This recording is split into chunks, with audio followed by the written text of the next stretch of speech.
Assalamualaikum warahmatullahi wabarakatuh.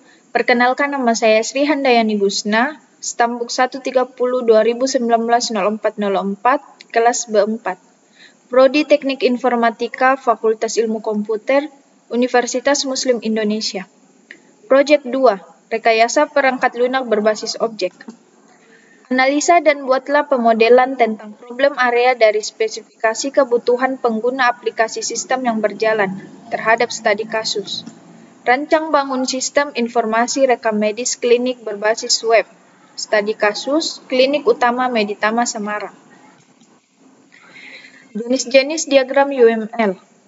Yang pertama, use case diagram adalah satu jenis dari diagram UML atau Unified Modeling Language yang menggambarkan hubungan interaksi antara sistem dan aktor. Yang kedua, activity diagram atau dalam bahasa Indonesia berarti diagram aktivitas, merupakan sebuah diagram yang dapat memodelkan berbagai proses yang terjadi pada sistem. Yang ketiga, sequence diagram merupakan diagram yang menjelaskan interaksi objek berdasarkan urutan waktu.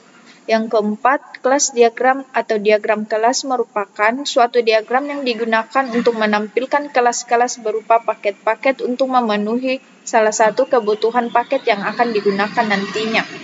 Yang kelima, state machine, yaitu salah satu jenis diagram pada UML yang berfungsi untuk menggambarkan transisi serta perubahan pada suatu objek pada sistem. Yang keenam, komponen diagram yang berfungsi untuk menggambarkan software pada suatu sistem. Komponen diagram merupakan penerapan pada piranti lunak atau software dari satu kelas maupun lebih, dan biasanya berupa file data, source code, tabel, dokumen, atau yang lainnya. Spesifikasi kebutuhan. Kebutuhan fungsional.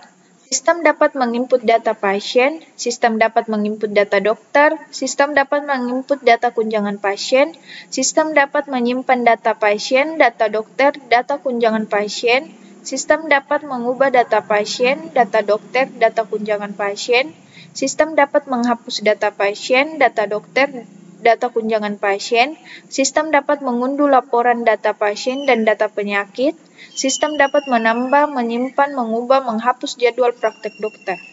Kebutuhan non-fungsional. Sistem dapat diakses menggunakan web browser, sistem harus dapat memastikan keamanan data.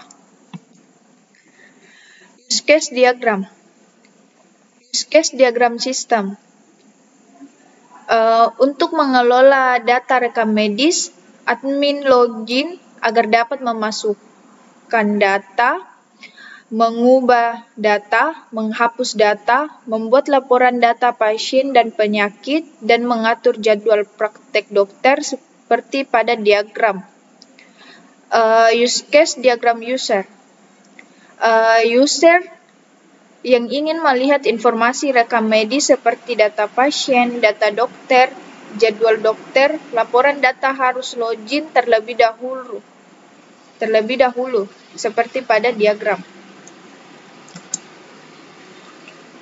Use case diagram laporan. Dalam manajemen laporan, data pasien dan penyakit, admin dapat membuat laporan, mengunduh hingga mencetak laporan secara langsung, seperti yang ditujukan pada diagram. Sekian dan terima kasih.